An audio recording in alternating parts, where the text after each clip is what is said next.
कि यकीनन ये नमाज, रोजा, हज, ज़कात ये सारे बड़े अहसन अमल हैं और ये सारे अमाल रखे किसके लिए गए? और बहुत मुख्तसर बात, किसके लिए रखे गए? और देखिए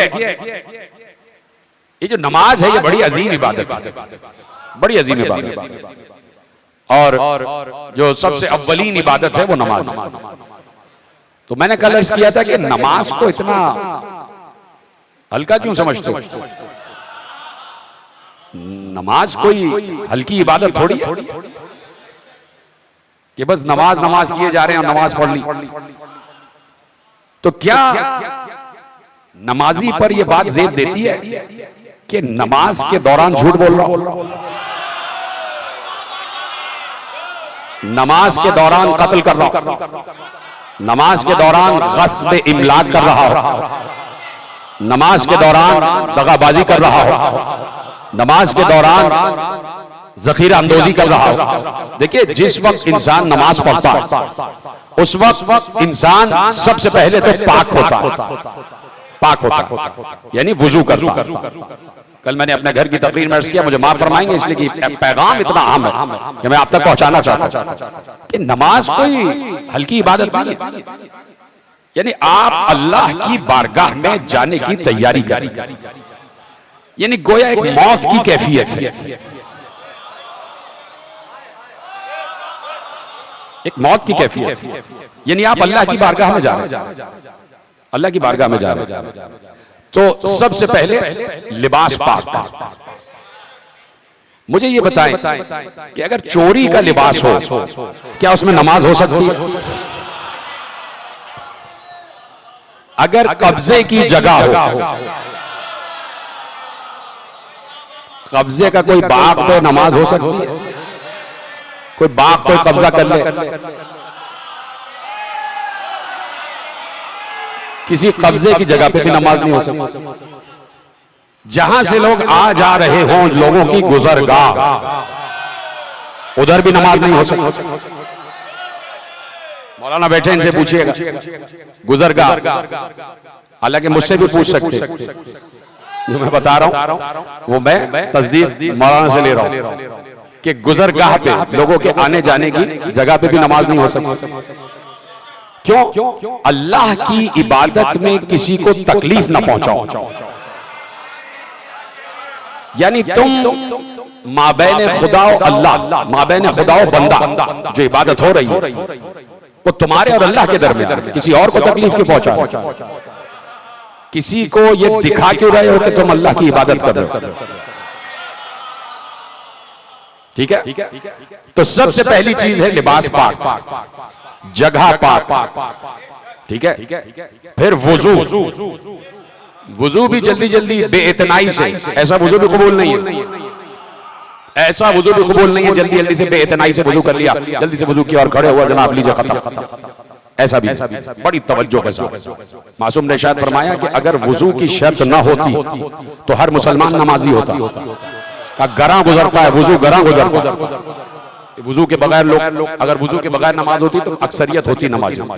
ये वुजू जो है लोगों को जरा सा गरा गुजरता है, तसाहुली का वुजू भी अपनी शराइत के साथ होना चाहिए, अपनी शराइत के साथ। फिर जाके तुम पाक जगह पे खड़े हो जाओ और तसव्वुर करो कि तुम अल्लाह की बारगाह में परवरदिगार को देख रहे हो। और अगर ये तसव्वुर न कर सको कि तुम उसे देख रहे हो तो ये यकीन करो कि वो तुम्हें देख रहा है। तो पूछना चाहता हूं, क्या वो सिर्फ नमाज के वक्त देख रहा है?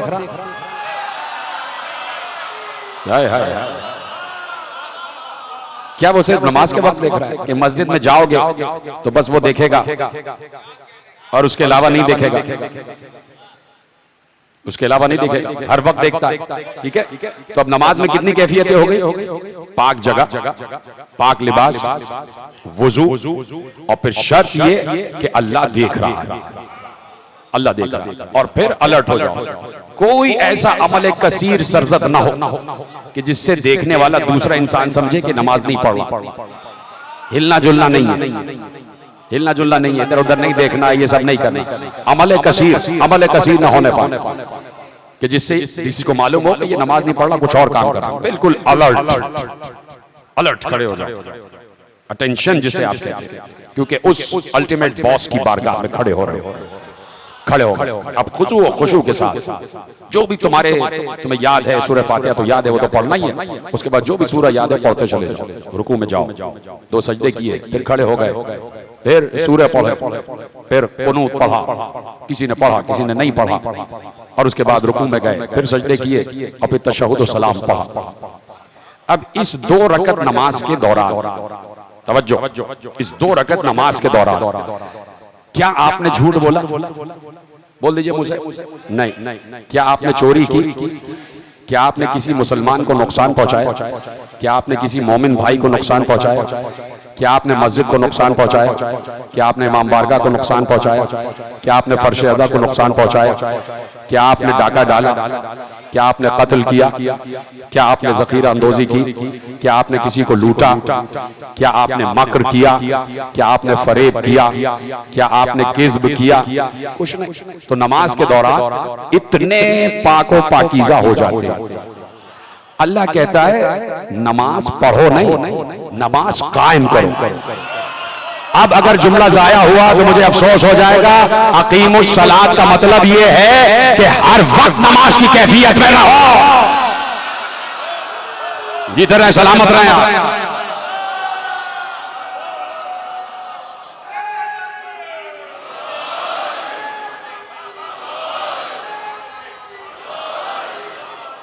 ज्यादा तवील बात नहीं है, बहुत देर से आप बैठे और आप फर्श अदा का सवाब मुसलसल कमा रहे हैं। मैं आपका ज्यादा वक्त नहीं लूंगा, आपको ज्यादा जहमत नहीं दूंगा, सिर्फ 2-4 जुमले आपके हवाले करता हूं। अकीमुस सलात का मतलब यह है कि हर वक्त नमाज की कैफियत में रहो, हर वक्त नमाज की कैफियत में रहो। सिर्फ ये नहीं कि मस्जिद में आए और उसके बाद जब बाहर निकले तो झूठ भी बोल रहे हैं, डाका भी डाल रहे हैं, इमाम वाले के तकद्दुस को पामाल भी कर रहे हैं, मस्जिद को भी नुकसान पहुंचा रहे हैं, बागों पर कब्जा भी कर रहे हैं, डाका भी डाल रहे हैं, चोरी भी कर रहे हैं, कातिल भी कर रहे हैं, ज़ख़ीरा अंदोज़ी भी कर रहे हैं।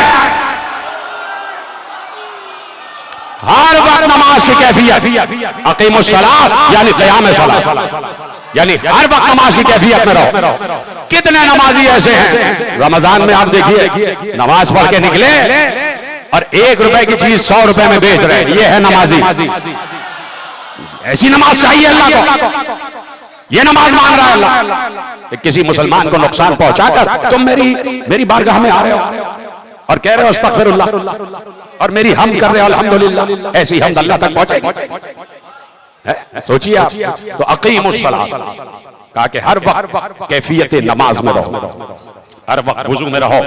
तुम्हारा लिबास भी पाक होना चाहिए, तुम्हारा जिस्म भी पाक होना चाहिए, तुम्हारी रूह भी पाक होनी चाहिए, तुम्हारा चेहरा भी पाक होना चाहिए। तुम अपने हिमायल से, शमाइल से, किरदार से, गुफ्तार से, इखलाक से, लहजे से, चलने फिरने, उठने बैठने, मुआशरत, इन सब से साबित करो कि तुम जाफर सादिक के मानने वाले हो।